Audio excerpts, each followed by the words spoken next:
dans ta vie, compte que sur Jésus. Compte que sur Dieu. Quelle que soit la situation là pour passer présent. Quel que soit les camps, là pour nous ça pour le nangonga koyo. Ça ka éviter na yo pas na Yesu Masi. Yika kaza mosungi na yo. Il était ému de compassion. Et s'il était ému de compassion pour ces 4000 personnes là, et pour Nayo.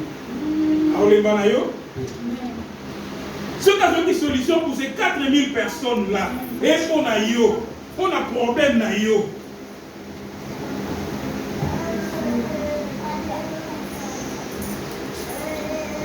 La base du premier article de Zalaki, l'attachement avec Dieu. Et nous ne tâchons pas avec Dieu. Et le deuxième attitude, mes bien-aimés, élevons dans notre tête l'idée des possibilités. Notre Dieu n'est pas un Dieu de possibilités, il est Dieu de possibilités. La Bible nous dit tout est possible à celui qui croit. Évitons le stress, mes bien-aimés. Évitons la panique, l'angoisse.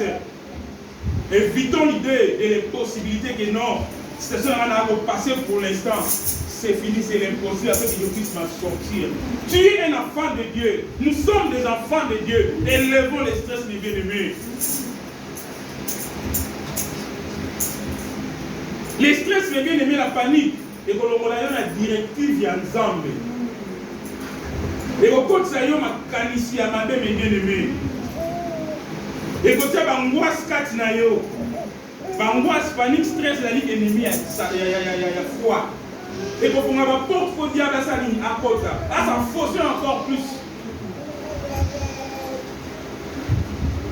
Pour les disciples, il voit c'était impossible dans l'endroit où ils se trouvaient pour avoir quoi à manger, pour faire nourrir ces 4000 personnes, les bien-aimés. Pour eux, c'était une preuve qui était difficile pour trouver la solution. Ils ont oublié qu'ils étaient ensemble avec Jésus.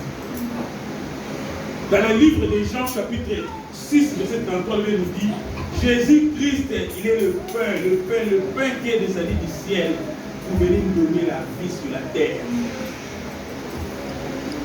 S'il a laissé son trône pour descendre sur la terre pour nous donner la vie, bien aimé, pour ton problème, tu trouveras la solution. Je te dis cet après-midi, si tu vas trouver la solution. Ton Jésus, il est là. Akoyoka mawapona bomo inayo. Akoyoka mawapona likambo yo kale na vie na yo. On a cessé de kumisa yo. Il est là cet après-midi. Aligi ko ko sa confiance na yo pa inaye. Pour la stress. Mais ça qu'on nuire vie na yo. Mais ça qu'on fera la porte à Mikem qui ko dia ba kota susu. Mais ça qu'on paniquer ko ko ça na kongi na buto na kotaka na likambo wana. Il est là à côté de toi Jésus-Christ. Job il dit ceci, ce que je crains, c'est ce qui m'arrive. Ce que je redoute, c'est ce qui m'atteint.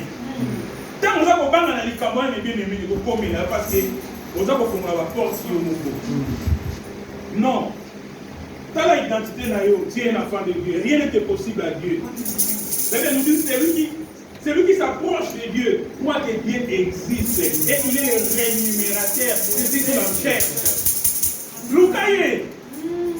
Même si ça va prendre du temps, à un Zambé, et sa saison, dès qu'elle arrivera à ce temps-là, il va s'arrêter. Et puis il y aura changement dans ta vie. Non, on va stress 4 dans la vie. Je t'invite cet après-midi à lever le stress. Enlève la panique, l'angoisse. Ça va passer. Et sa saison. Notre Dieu n'est pas Dieu des possibilités.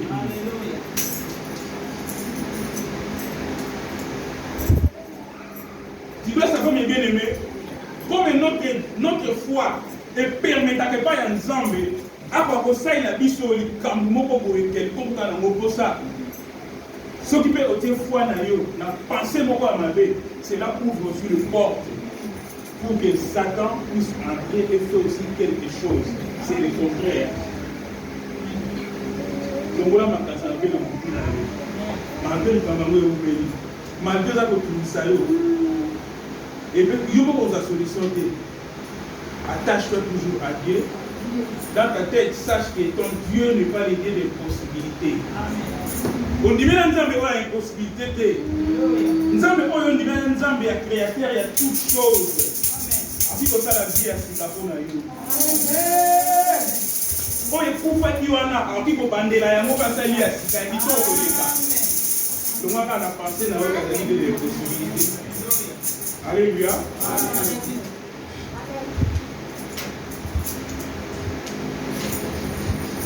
Troisième attitude, prendre la position assise.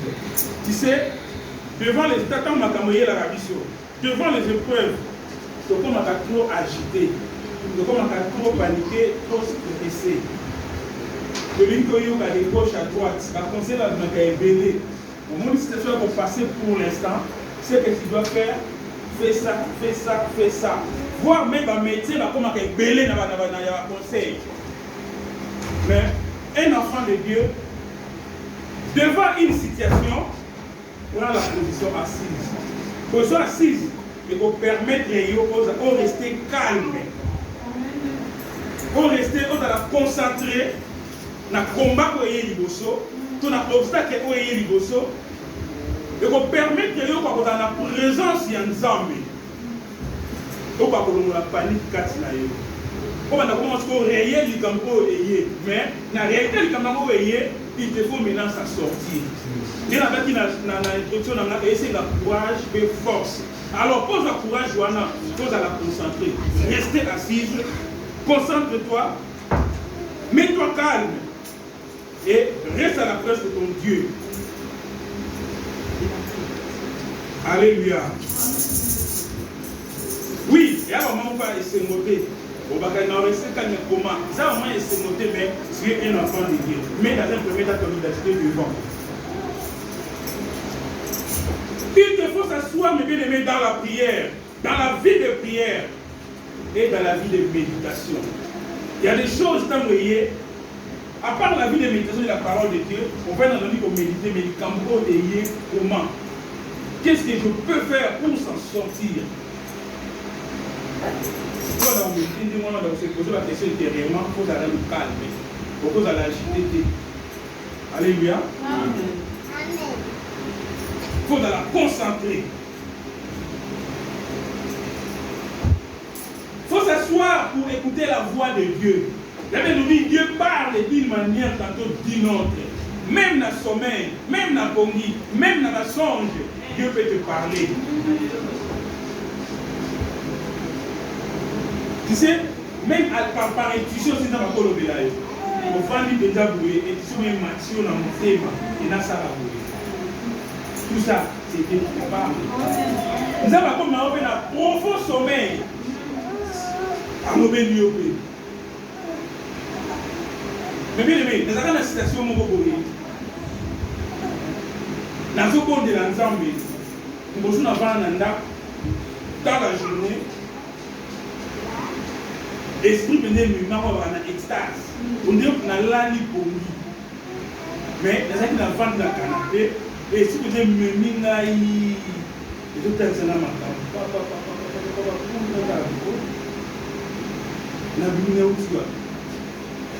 donc Dieu a ça va dire belé mais sache que quand vous camouillez, vous allez précéder. Il y a qu'on décider, vous allez précéder. Il y a encore un global, au bas de ces choses, restez assise, restez calme, concentre-toi à la parole de Dieu, concentre-toi à la vie de prière. Et Dieu va te parler, tu vas te sortir. Parce qu'à ta mission.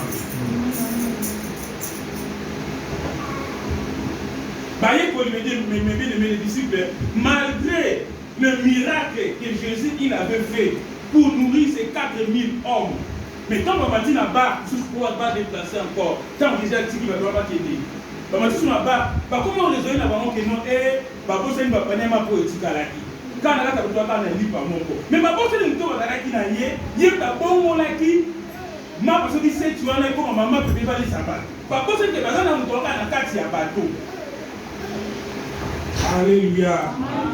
Malgré les miracles, mes bien-aimés, c'est pour cela que Jésus a venu s'inquiéter dans le monde. Parce qu'il va oublier qui, quand on va s'inquiéter, qu'il va oublier qui, va mapper, il aurait fallu va mater un bateau. Il va se lier en Anzela, il aurait sous un lier nini. La victoire n'a pas moko. Jésus a tant qu'ils ont pas passé.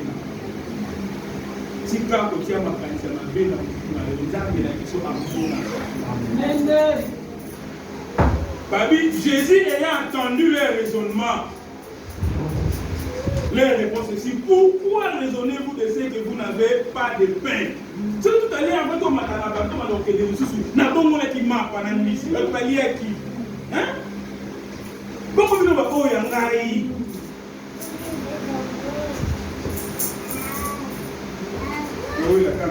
quatrième attitude, bien aimé, en tant que des chrétiens, nous devons se souvenir à saler la vie intérieurement.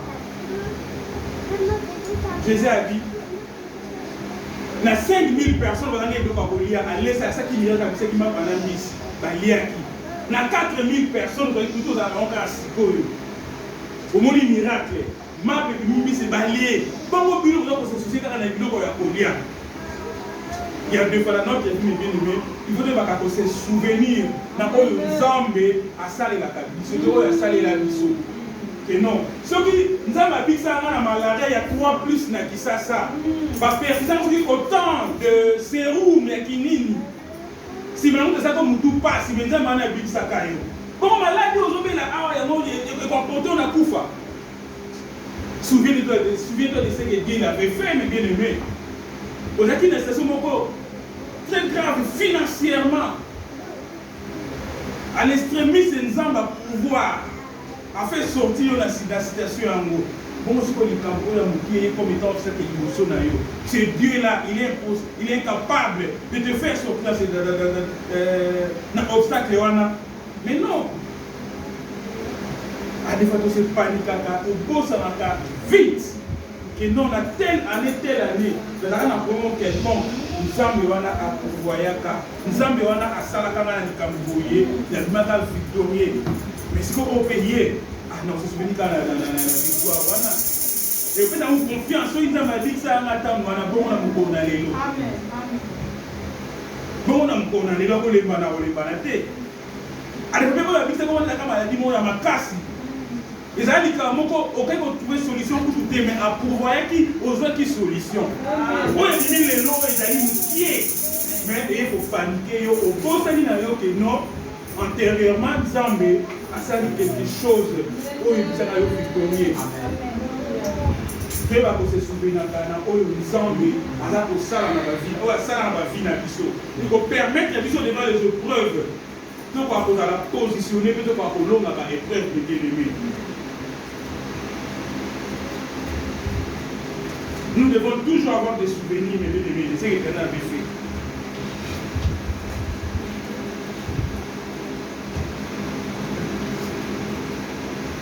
Ceux qui, à ce point qui sont dans le passé, sont capables de secourir les bien-aimés dans le jour à l'époque. Après qu'ils ont un accident, ils ont coûté vie, il y a bon monde. Comment les Camerounais sont dans le est-ce que nous avons fait sortir vous avez un problème, c'est impossible pour nous, c'est fini. Le total est mais nous avons un pourvoyeur qui est obéissant victorieux jusqu'au jour d'aujourd'hui. Abattez la yo. Tantôt nous avons quoi à l'échafaudage. Nous avons abatté la yo. À conserver nos choses dans la pomme. Comment nous avons en face, il y a un pied.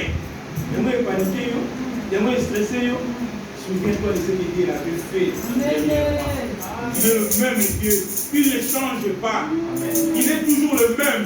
Hier, aujourd'hui et éternellement.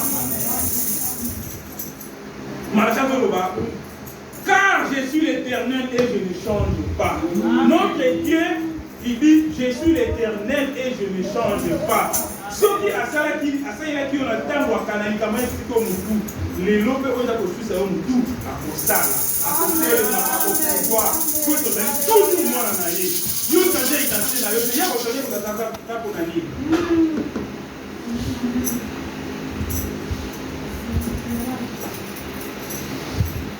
Face aux épreuves, la plupart des enfants de Dieu ont toujours tendance à réfléchir comme les disciples. Il y a beaucoup de ça, non? Je veux que tu feras mes bien-aimés. Souvenons-nous toujours de ce que Dieu fait, de ce que Dieu il avait fait. Dernière attitude, nous devons comprendre toujours les langages de Dieu. Face aux épreuves, nous devons comprendre les langages de Dieu. Là, toujours dans Marc 8, dans le 17e verset, jusqu'au 21e, Jésus dit ceci. Jésus les sachant, leur dit, pourquoi raisonnez-vous si c'est que vous n'avez pas de pain? Êtes-vous encore sans intelligence? Et ne comprenez-vous pas? Avez-vous le cœur endurci? Ayant des yeux, ne voyez pas, ne voyez-vous pas? Ayant des oreilles, n'attendez-vous pas? Et n'ayez-vous point de mémoire? De mémoire, pourquoi? Parce que quand j'ai rempli les 5 pains pour les 5000 hommes, on a mis tout ce qu'il y a avec le seau. Combien de paniers pleins de morceaux avez-vous apporté? 12, lui répondit-il. On va jouer ici 12.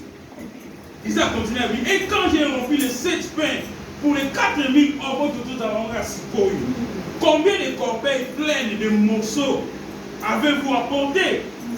7, répondit-il. Et il leur dit, ne comprenez-vous pas encore? Amen. Devant les situations de nous comprendre le langage de Dieu. Dans le communion, dans le langage de Dieu, nous avons quelque chose de Dieu. Amen.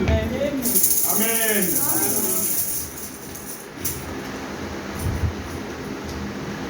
Comme conclusion,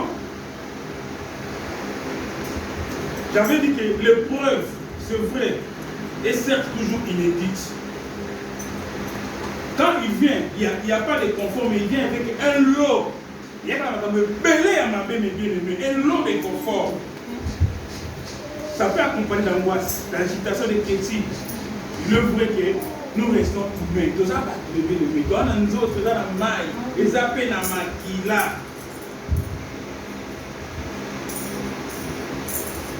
Oui, il faut pas faire. Il faut faire. Mais nous ne devons pas bafouer notre foi. Nous ne devons pas lâcher. Il faut que les restons constants. Amen. Attachés. Amen. Amen. Dans notre tête, enlever de l'impossibilité. Tenons la position assise. Pendant qu'on médite, il y a maintenant, on va la concentration. Qu'est-ce que je dois faire pour s'en sortir? Bon, là, c'est pour faire pour ça la vérité. Là, on met ça dans ma bouche. Là, on est dans le mais bien aimé, dans le témoignage, entre 2012, la fois qu'il a un passe. Dans ce premier temps, il n'y a pas qu'à côté. On a fait effectivement très bien. Mais on commence bien. Réchit, nous savons réchit après 3 mois.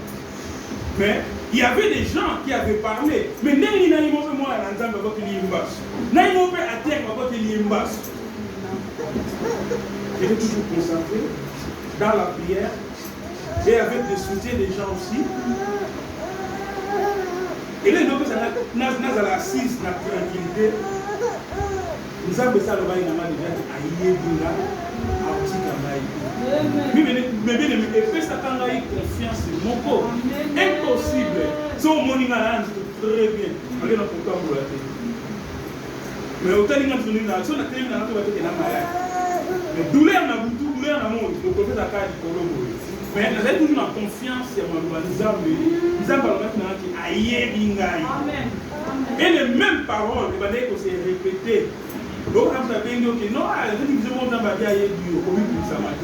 je me souviens, dans Salem, vous avez un mini traitement de la vendredi à samedi, je crois bien, un pasteur, pas bazar Sikoyo. Quand tu as prié, tu vas dire, si Charlotte a bien un téléphone, que notre nom prier, ça va dire qu'il y a eu ça va faire ce que vous pouvez parler dans vos et donner qu'on peut s'en avoir confiance. J'étais assis tranquille et je me concentrais dans la prière. Mais quand on va dire que non, ah, la 89, nous continuons à l'excellent, quand on va pour faire le collectif, on va se paniquer. Ah, on va se paniquer. Non, j'étais concentré dans la prière. Et vous avez alléluia. Nous sommes des enfants de Dieu. Gardons de bonnes attitudes devant les épreuves. Notre Dieu est réel. Esaïe, quand il y a 16 ans, il va s'élever et il va te donner la victoire. Et son nom sera glorifié. Que l'Éternel Dieu vous bénisse. Amen.